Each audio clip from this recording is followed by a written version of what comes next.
Adolphe Muzitu déclare la guerre contre le Rwanda. 5 milliards de dollars américains investis pour la 2026 pour l'armée congolaise. A été déclaré en na TV5 Monde ou à lobby était Soki Kagame azoluka guerre à Kokuta na yango.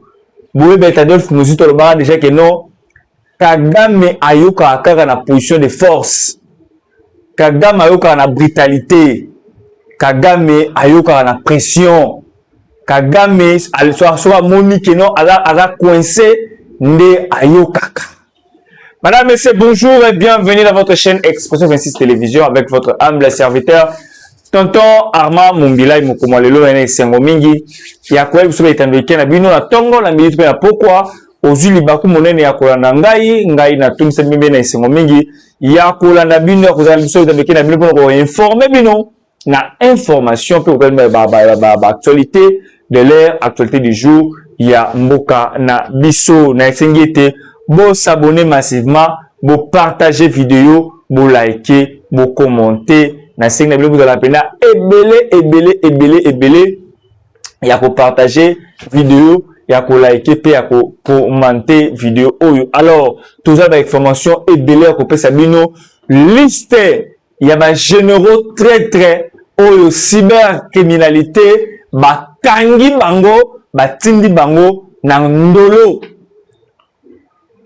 tokozwa pe réaction ya maître Kabengele oyo bayambaki epai ya mwana mboka Israël Mutombo oyo a expliqué moi détail moke makambo ya général Ekenge oyo général Ekenge Mukomolelo alalaki pe na ndolo bakangaki ala na ndolo après suspension de bakangi batindi na ndolo par rapport à faire makambo batuti tokolobele yango awa tokolobele lisusu Kinshasa na biso oyo. Kinshasa eza kobunga toka kobunga. Tokolobele yango awa na Expression 26 Télévision.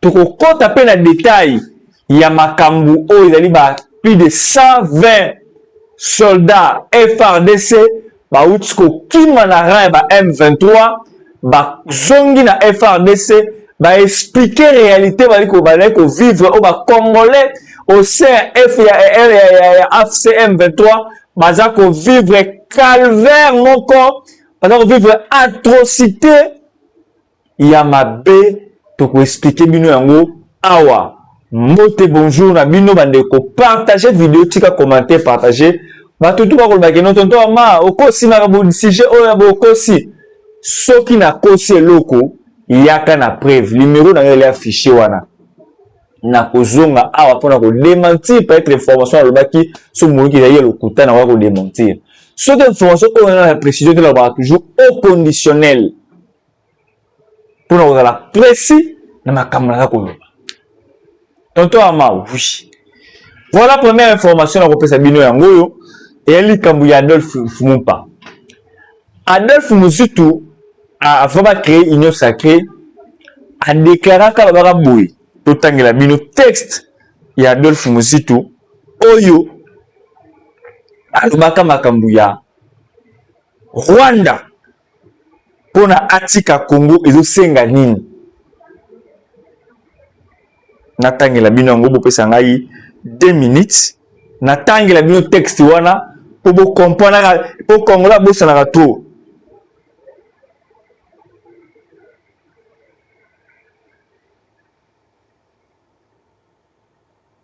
Kongola bosana trop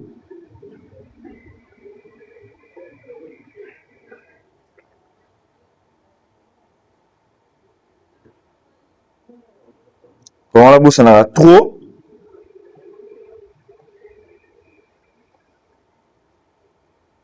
yango wana fo to pesa rabino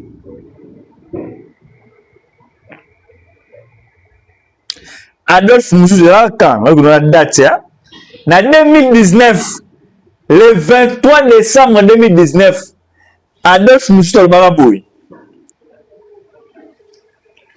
elle a eu une conférence de presse pour sa première conférence de presse depuis qu'il a pris la suite de Jean-Pierre Bemba à la tête du président de la Mouka le 2 décembre Adolphe Muzitu se serait probable épargner cette polémique Il faut faire la guerre au Rwanda pour rétablir la paix dans la région.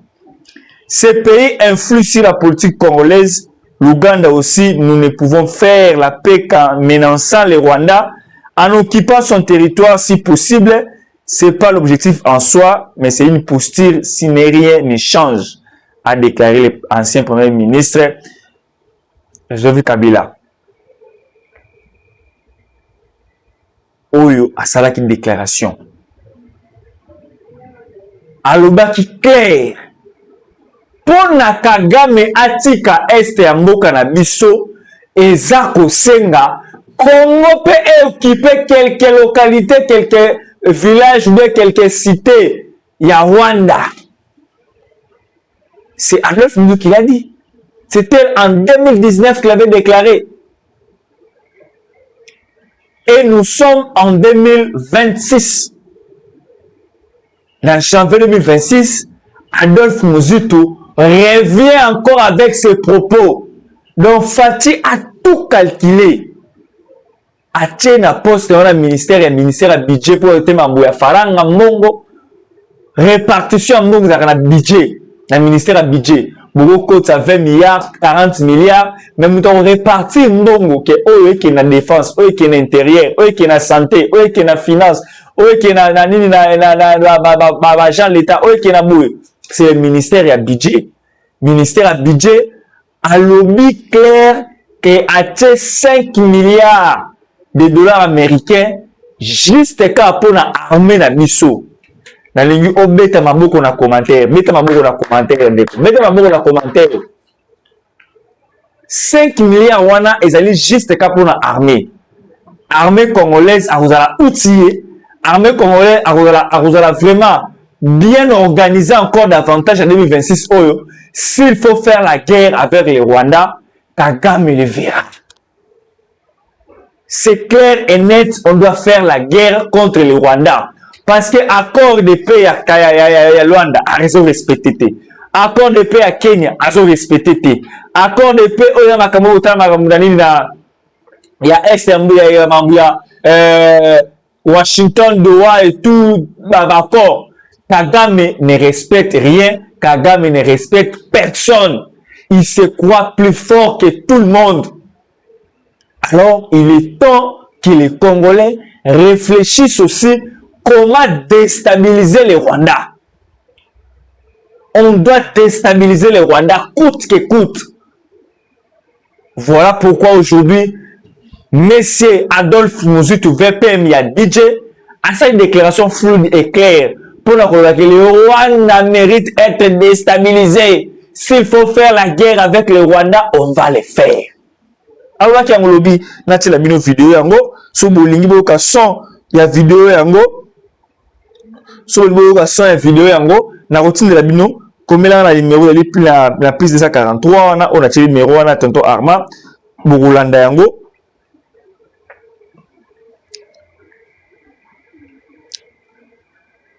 Alors, allo bien au clair. Allo bien au clair. Donc, essayez na bino.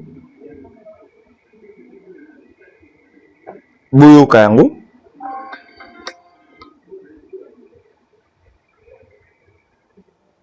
Pour la voie diplomatique, rebelles AFC M23 soutenus par le Rwanda se poursuivent, notamment autour de la stratégique d'Ouvira au sud Kivu. Alors l'administration Trump a exigé le retrait des troupes rwandaises. Est-ce que, d'après vous, le Rwanda fait ce qu'il faut pour appliquer cet accord ou non? Voilà, il y aura sur réponse. L'autre réponse. C'est ce qu'il faut pour appliquer cet accord. Nous ne sommes pas naïfs. Le président de la République, Tshisekedi, a voulu montrer à la communauté internationale la volonté de la République démocratique du Congo de finir avec cette guerre. Il a beaucoup voyagé. Lui, il a opté pour la voie diplomatique. Nous ne sommes pas naïfs. Et si le Rwanda veut la guerre, il va l'obtenir. C'est ce qui fait d'ailleurs que son gouvernement, le gouvernement qui dirige Jonathan Soumila, s'est préparé. Nous avons un budget qui finance la guerre pour les 5 prochaines années. Nous avons mis de côté et nous avons prévu 5 milliards de dollars. dollars pour financer la guerre et nous pensons pouvoir être en mesure de continuer notre sommet voyager. Lui, il a opté pour la voie diplomatique. Nous ne sommes pas naïfs. Alobi Moé, déclaration de Fumusitu. Alobi, le chef de l'État Félix Antoine Tshisekedi Tshilombo a opté pour la voie diplomatique pour résoudre la paix.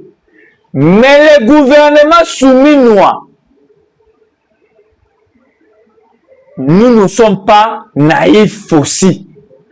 Nous sommes bien préparés. Yoka, Boyoka. Avant la commentaire, Boyoka. Si le Rwanda fait la guerre, ils vont l'obtenir. C'est ce qui fait d'ailleurs que la voie diplomatique, c'est qu'il faut pour appliquer cet accord. Nous ne sommes pas naïfs. Nous ne sommes pas naïfs. A voulu montrer à la communauté internationale la volonté de la République démocratique du Congo. Le Congo n'est pas naïf. Le chef de l'État a montré à la communauté internationale que le Congo n'est pas naïf. Il a opté pour la voie diplomatique. Mais le gouvernement souminois, Adolphe Mozito Fumba, on peut s'en lengi. C'est ça le Congo que vous voulez. Yoka Suko phrase.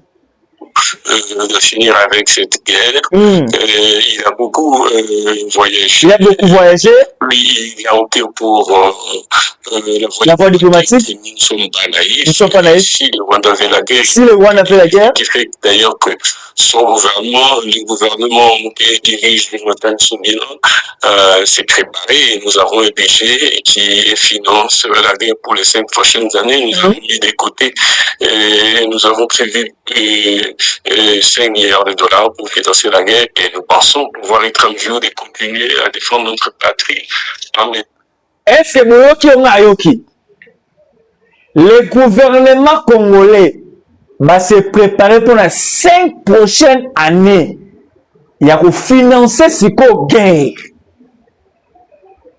Le gouvernement congolais va se préparer pour les 5 prochaines années pour financer la guerre. Tu as une mesure que nous, la défense, non? Ça veut dire le plus stratégique. Nous sommes à la défensive. Nous sommes maintenant à l'attaque. Meilleure méthodologie pour se conserver la paix, c'est d'attaquer. Et Adolphe Moussoutou l'a déclaré que non, année 2026, bah, 5 milliards de dollars américains pour soutenir l'armée, pour attaquer le Rwanda de la guerre, à comment la guerre. Nous allons exterminer tout les Rwandais dans la RDC. Tout Rwandais qui menace le Congo, tout Rwandais qui menace la RDC sera tué. Il sera assassiné. Nous allons l'exterminer dans notre pays.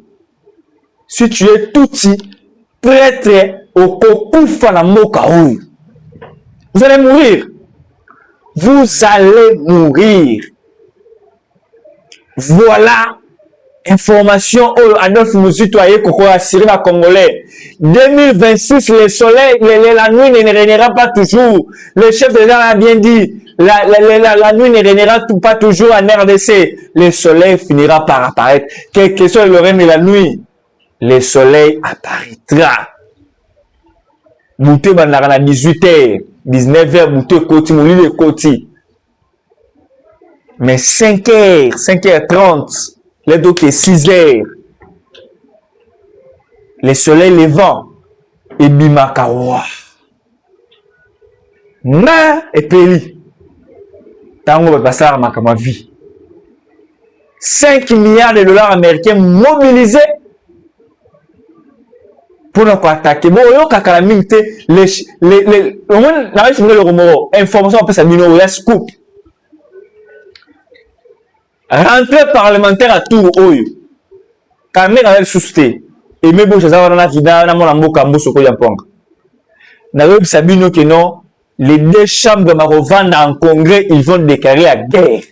Dès que Mbongo oyo kozala financer les armes, pabiloko tout aussi yé dans la Congo, ah ouais, qui tient déjà la Congo. Na on peut dans ville telle la place des alités, parce que les secrets d'État, secrets armés, Mais là, on explique bien que non, rentrée parlementaire, oh, les députés vont en congrès, ils vont déclarer la guerre contre le Rwanda.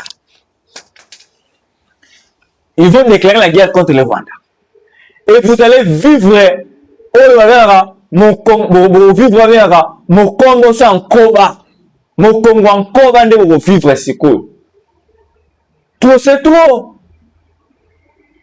Et les Seigneurs, surtout qu'il y a une attaque. Alors, vous voyez pourquoi Adolphe Musutu a déclaré le quoi? A déclaré un mot parce que, bah oui, qu'on désinfiltrer les traîtres, ceux qui sont à la base. Il y a occupation, il y a plusieurs localités, plusieurs villes. Il y a RDC par le Rwanda. Bango banani, ba généraux, ba influents, ba puissants. O bazalaki na armée na biso. Lelo cybercriminalité et kosala musala ngo. Et kosala musala o esengeli. Bravo na service d'intelligence na biso. Ba utiko démasquer ba kombo ya batu. Na kotangela bino moko sima ya muninga o balalaki na ndolo. Na baki on annonce awa. Ces gens-là sont des traîtres, ces gens sont des mafieux. Balingi ba déstabiliser, balingi ba boma moka na biso. Alors, on peut expliquer bien en détail. To bandi sikoyo, makambo yango oyo esenaki to informer bino yango, to bandi yango. Bozela zula bino bakombo ya moko sima moninga.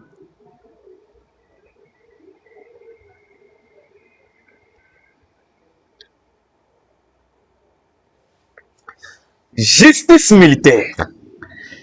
La CNC soutient l'action de l'État contre l'impunité dans le cadre des renforcements de l'État de droit et de la discipline au sein des forces de défense de sécurité. Le Conseil de cyberdéfense a officiellement appuyé l'action de la justice militaire, laquelle a décidé de placer sous mandat d'arrêt provisoire 7 personnalités dont les officiers supérieurs. Il s'agit de Bwamunda Ntumba Frank. Qui est Bwamunda Ntumba Frank? Boyoka ba détail. Na expliquer bino makambo yo Bwamunda Congo makambo yo furu. Mais chef de l'État, azo nommer azo déclarer qu'il y a des points la nini. Petit pays local à Rwanda. Petit oh chef d'État a déclaré qu'il y a nini. Parce que ma vérité, tout ma planification, tout. Nous sommes ça, ma pour la mission et a déjà démasqué. Qui est Bwamunda Pikebino Azanani? Le général Bwamunda Ntumba Frank est au cadre de l'armée congolaise. Récemment arrêté à Kinshasa le 17 janvier 2025, il était chef de la maison militaire du président Tshisekedi et considéré comme l'un des hommes les plus puissants de l'appareil sécuritaire congolaise. Makangaka depuis le juillet 2025, lobby Nde azalaki transféré Nandolo. Pas depuis juillet 10 décembre. Azalaki toujours auditionné par dossier ébini pour na Bwamunda Bandeko. Beaucoup soit idété.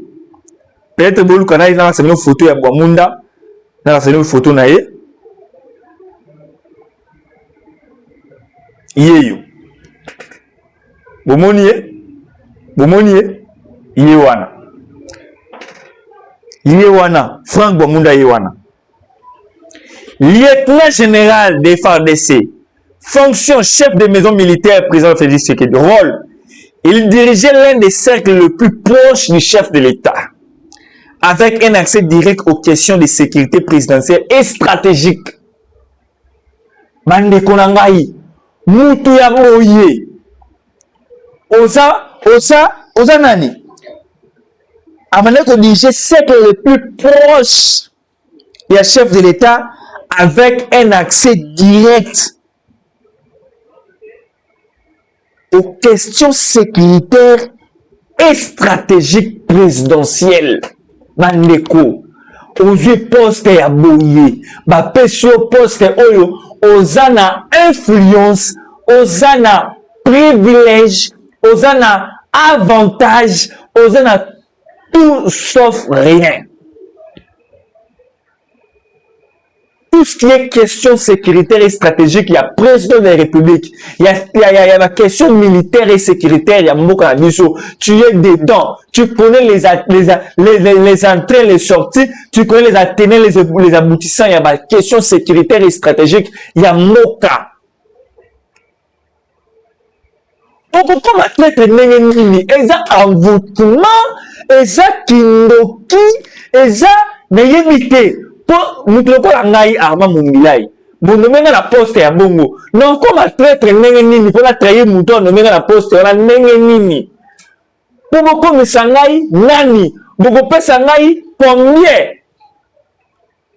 nayebi te bokosomba ame na ngai eza baesprit mabe eza kindo balambi bango na bamonde de ténèbres ou bien eza eloko nini bandeko parce que moi jusqu'à présent mudoko ya Frank Bamunda oyo azali Muluba président Muluba Masha Mumenu mais ozovivre un esprit ya trahison esprit ya traîtrise on pourrait comprendre si c'est un Tutsi rwandais on pourrait bien comprendre si c'est un Mouliamulenge rwandais ou bien un Hutu rwandais.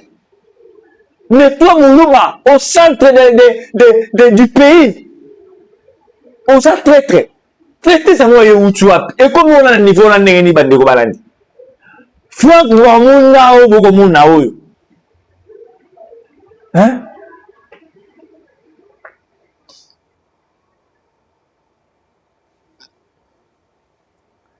Bakanga, depuis le 17 juillet 2025, la Kinshasa montre bien que les autorités militaires n'aient pas encore communiqué officiellement. Plusieurs sources sécuritaires rapportent que le général Toumba serait impliqué dans les tentatives de coup d'État contre le président Tshisekedi.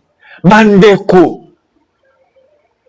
Franck Bwamunda, ose impliqué dans le coup d'État contre le chef de l'État. Vous connaissez si vous mettez coup d'État au président, vous remplacez Félix Antoine Tshisekedi Tshilombo.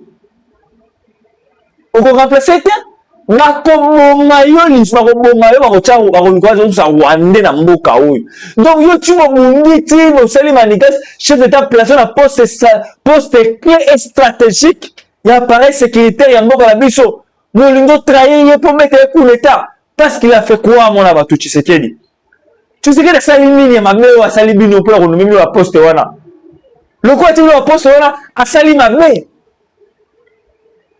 loko ati la poste wana bandeko bolingi moto te boye motema yango mabe ya nini bozala yango bolingi ete pour quelle asali bino nini bandeko mabe naika mpo nome bino na poste wana motema yango ali kundu ya nini yo bolingi Franck Bwamunda na niveau okomili wana vraiment bandeko esa na poste batiaki yo wana vraiment okotrahir mutu na poste wana pour quelle raison Franck Bwamunda, c'est un millionnaire. Je peux dire ça. Je peux dire ça. Certes, il y a un continent, mais à cause d'un millionnaire.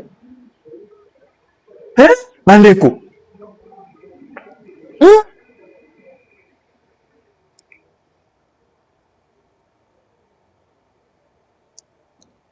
Souvent, le tout puissant général. Réputation, il était considéré comme l'un des militaires les plus influents de la République démocratique du Congo. Avec les proximité avec les pouvoirs, sa position à la tête des maisons militaires, lui conférer le rôle stratégique dans la sécurité présidentielle, les renseignements et les opérations sensibles. Donc, vous savez que maintenant, autour, il y a dans major, il y a pouvoir. Nino et Sanakio. Quand tu vas à la poto, quand tu vas à la poto, quand tu vas à parler, il met la Kisasa.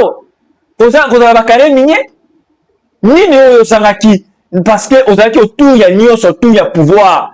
Vous êtes frustré, est-ce que vous êtes frustré? Vous êtes frustré, vous êtes frustré, est-ce que vous êtes frustré? Non.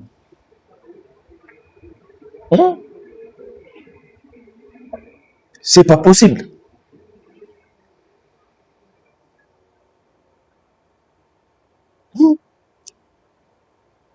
Bandeko.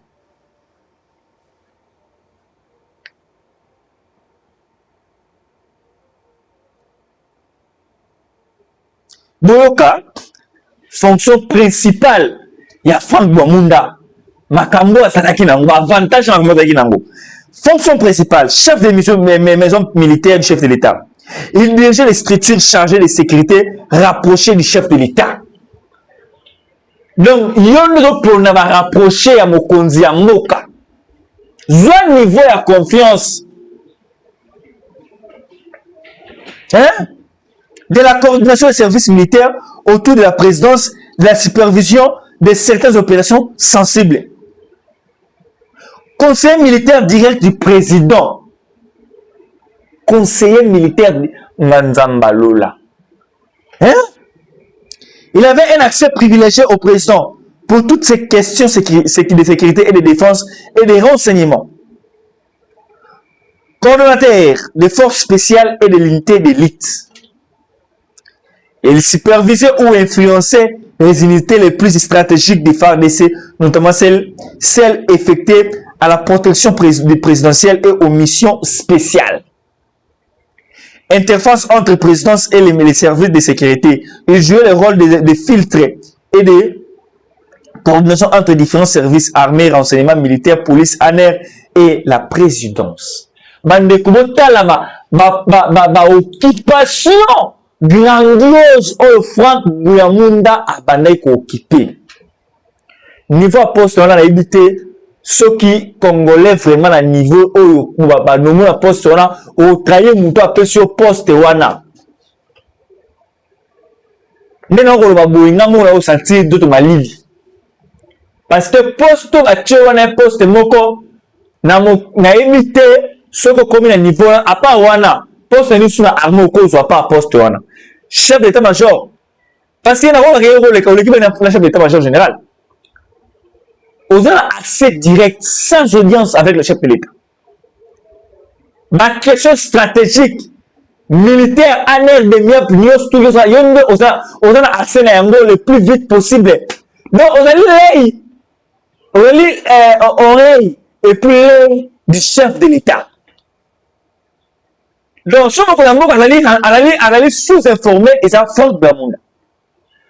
Donc, Mokonamboka est le mieux informé de la République. C'est Franck Bouyamunda qui l'informe.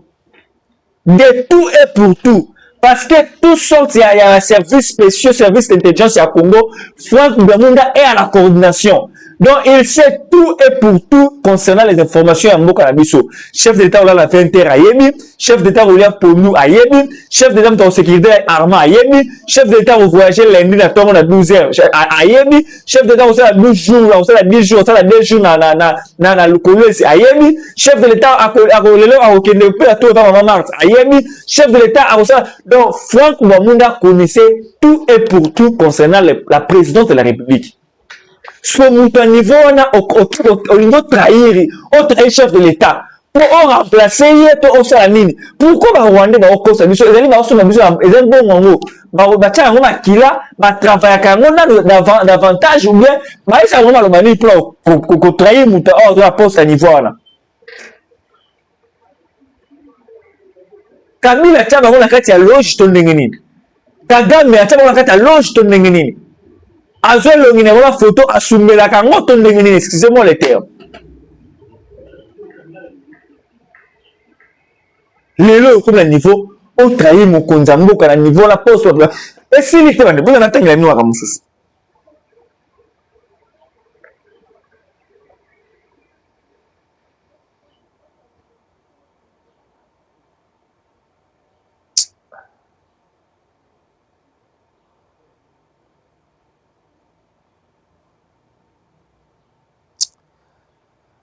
so bacho na poste wana c'était voilà beka moko voilà tanga musu deuxième bomoni ki ateka moko boko baba bomona niveau de infiltration autre déclarer guerre parce que tout était sous contrôle de l'ennemi. Perroquet Louara disait toujours j'ai mes caméras à la présidence. Mes caméras m'ont dit, parce que Franck Bouyamunda connaissait même les programmes privés à chef de l'État en dehors de l'institution. Perroquet Louara disait toujours, mes caméras m'ont dit, mes caméras m'ont informé, mes caméras m'ont dit ceci, que Tshisekedi et Mouloutungeleka. Et il disait ça parce que il était informé des informations fiables par les traîtres au sein de la présidence. Lokola Mukontombolo Fati Beton, Azali Mona ya Mboka, Oyo, Nzambe na tie place wana. Voilà les lots. La vérité nyonso tout est monani. Bakangi lisusu Mbule Tang John.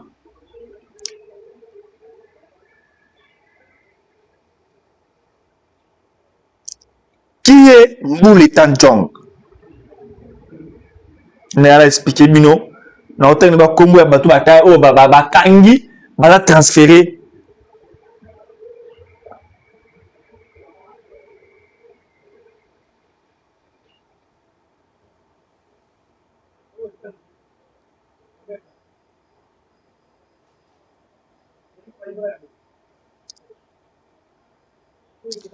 Le général Mbule Tang John est officier supérieur des forces de l'armée de la République démocratique du Congo, récemment nommé à un poste stratégique dans le cadre des réformes militaires engagées par le président Félix Tshisekedi. Son nom figure parmi les nouvelles promotions militaires annoncées en fin 2024, mais les détails précis sur son parcours restent encore une fonction.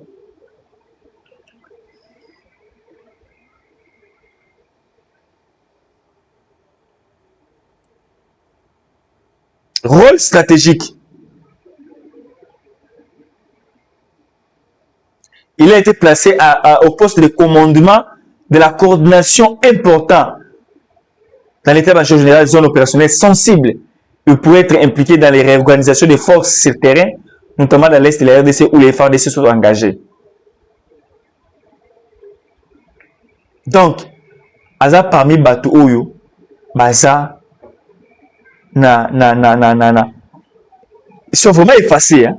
Ils sont dans les places stratégiques et postes de commandement. Il y a FARDC en Bokanabisu. Il y a des généraux invisibles sur le plan média. Mais ils sont forts sur le terrain. Ils manigancent des choses. Parmi les 500 généraux rwandais et traîtres. Bakangi les Susukabe Yamboui Jean-Michel. Nayope Kabe Yamboui Jean-Michel. Bakangi Mbolengonji Jean Lamer. Bakangi Longongjo. Bakangi Katende.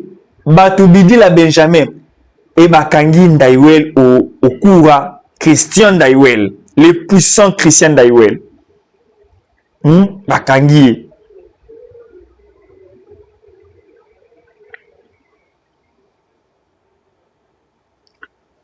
Christian Ndaiwel.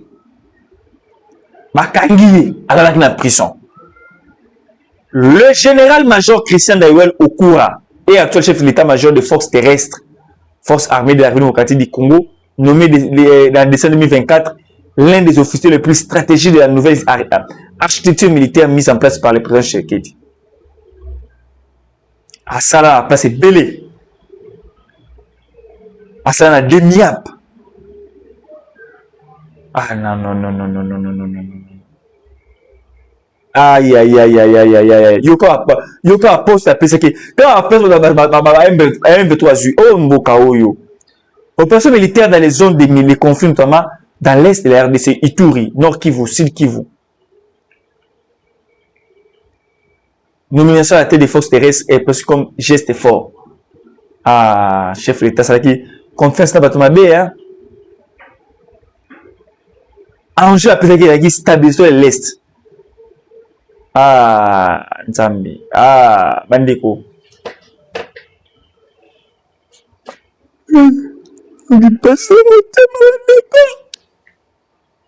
Ah! Kusala Tshisekedi boye pona nini?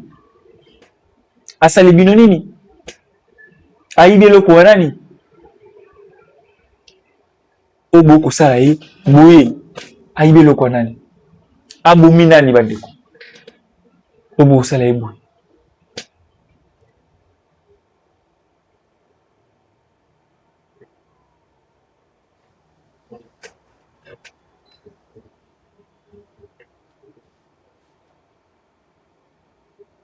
Ça fait mal au cœur. Mais, tout le détail où il y a na rozonga parce qu'il va commencer tout décortiquer ba mo se mamunia bo kala no message où ba 120 soldats au ba quitter M23 va rejoindre FRDC bo kaneni ba maltraiter ki ba possible lobike kuna na M23 misala nyoso mikuba nyoso ezala kabino bango ba Rwandais basala ka misala mosusu te bon kuna vraiment donc tozande ba esclave donc monyoko nyonso tout yo soda FRDC donc na place bango bazali ko vanda te ata shimbo ka pamba bakoki koblekiselo te donc soda FRDC odonyoko mabazonyoko fimbo nini etikaka bazala nde kopesa bino minduki te mais soki bakei na front na moni bakongole bango banso nde baokufa mais soki bolandi boyaki na minduki te boyima boko pamba eza mpona nini babanda kobanga biso babanga balobake yeno boza ba Rwandais te boza nde basoda FARDC bakongole surtout aussi bandi kutopesi bino balukila nde biso bopeti biso okimi bokei bozona ba unité na bino babanda bopesi biso nde bambeli bamachete wana butu boza na poste wana na mbeli isiko soki atake eyi bosalaka nini na bozotambola maboko pamba pe soda aza na minduki te aza soda te ataka wana soki si bango moto banda kozonga nsima me bango bandi biso tozonga nsima te tozalaka liboso me bango baza banduki soki boatake bino boye maboko pamba bamisusu baninga bamisusu baza na baarme bao baza na baarme wana nde banda kobileka lisusu liboso me soki tozongi lisusu nsima tobanda kobeta makaka sikose bozalaka liboso siko nde bozwi décision ya kobalusa mbala moko boye na mouvement pareko tour général Mutayomba siko soki bokomi na libota na bino bokozala nde kopesa bango sango nini mpona général oyo te sango yango ekozala ya malamu mpo te ekozala mabe te ekozala malamu ya kitoko mpe général Mutayomba ngai nakobosana ye te soki naza na moyen eloko na ngai ya kozanga yango te na kokantindila ye te kalamiti nasi nayebi ke kozala nde kosala effort kasi ke bozala nde kosangana na baunité na bino na boyoki barekrite ba FRDC lokuta barwandi bakobanga bakongolais bapesa ba arme te puso opesi congolais arme na esprit congolais aza nango aboma bino na ndenge ya désordre mpe andimini okufa baye oyo bakosoutenir barwandais tika ete nzambe agere vie na bino lokola barwandais bakotraite bacongolais nzambe agere vie na bino lokola bakongo bakotraite bacongolais ambongo na bino esi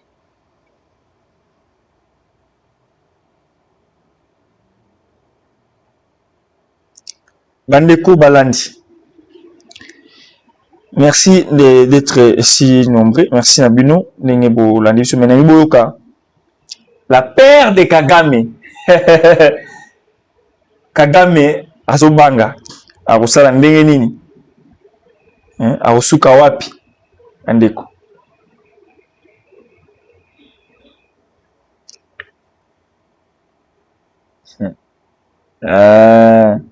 na promote bino vidéo moko natila bino par rapport à général Ekenge général Ekenge boyoka quand même à propos ya maître oyo expliqué par rapport à général Ekenge et puis toi aussi sa émission. Nous, chez nous, par exemple, nous, les Kassaïens, dans l'éducation familiale, la pédicelle de ce qu'on parle, moi, si, pour le abokwami, n'andeko naye, il y a moi, si, ça, la kakindunda. Oui, pour, à quelques mesures, moi, si, pour yo, baboti naye, bakabwana. Parce que la mère n'a pas donné un bon exemple. Chez nous, au koki kofinga, moi, si, peut-être qu'on est dit ça, moi, ça besoin de la yoté. C'est de l'anthropologie culturelle. Mais moi, c'est un monde qui a été, ça qui ça. Vous voyez, c'est de l'anthropologie. Mais quelle est l'anthropologie culturelle du Rwanda, de la femme rwandaise? Est-ce qu'on peut faire les examens, savoir des enfants dont accouchent les femmes rwandaises, combien portent la génétique de leur mari? Donc peut-être le statut du porte-parole ne lui aurait pas permis, est-ce qu'il fallait suspendre? Est-ce qu'aujourd'hui les victimes expiatoires d'un virage politique? Non, c'est tout simplement, il faut qu'à un moment, Donc, les considérations politiques cèdent la place à la rationalité. Il n'y a pas que la politique. Je viens de dire, il y a la sociologie, il y a l'anthropologie. Voilà. Donc, si aujourd'hui on est infiltré, regardez combien de nos militaires sortent. Et puis des militaires de commandement avec les femmes étrangères. Aujourd'hui, l'infiltration, il y a eu brassage, mixage, voilà. Il y a eu infiltration à travers ce phénomène-là. Il y a le mariage. Et puis, le Burundi interdit même le mariage intercatégorie. C'est-à-dire, ils ont une force navale, au cours de la force terrestre. Parce que dans le système de défense, il y a la méthode de cloisonnement. Il ne faut pas que ça passe, que ça puisse traverser. Le Burundi interdit. Mais ici, on a tout permis. Et nous en payons le prix, mais s'il y a lieu de refaire bien les choses, nous pouvons le faire. Autre explication. Général Ekenge a été victime peut-être Maramoussous. Mais il a dit tout haut ce qui se dit tout bas. Peut-être statut n'a apporté par l'armée permettait que le bango te fera après ça ministre le bango. Ba touti ba boti saka ba ce qu'on va li touti à moi si akoyana cousin na ye. On arrêtera cousin na été aza mobali o ba touti ba pesier pour boti sa bana. Bana ko bota alors na bana ba ozaka bana ya ba touti. Ba ko ba ko chela chesa moi si na ozemi ko checha ezemi na ndako na yo. Alors ça en sorte que non cousin a gagné esprit na yo. Beaucoup moi même moral ma masse tambe pour qu'on ait un client dans l'hospitalière. Cousin na blessé aller ba cousin il fera rien et tout inceste. En réalité ce faux cousin est mobile ou appeler la grave à tout. So mali tout ya mobile akoya na cousine na ye ou nièce na ye. On arrête nièce na été avec cousine na été ane moi sur ba tout ba pesi pour abotra bana. Yo ko na mwana comment ça zemi mwana nani mobala au défendre tika et peut-être zanini la mobile les mobo so c'est parce que les place muso ke vanda kuna o mo akosi mobile mo bazana kuna ni okay ye mo na obote bana ma vérité oui ye bani partout soutien total en général Ekenge to ko soutenir yo au lobby tout bas tout haut ce qui se disent tout bas. Merci beaucoup la cybercriminalité Moussa Kitoko. Biso, tu vas lui pour informer la population pour défendre une nation. Abonnez-vous massivement, partagez, likez, commentez notre vidéo et vous ne serez jamais déçus avec tonton Arma Mobila. Bye.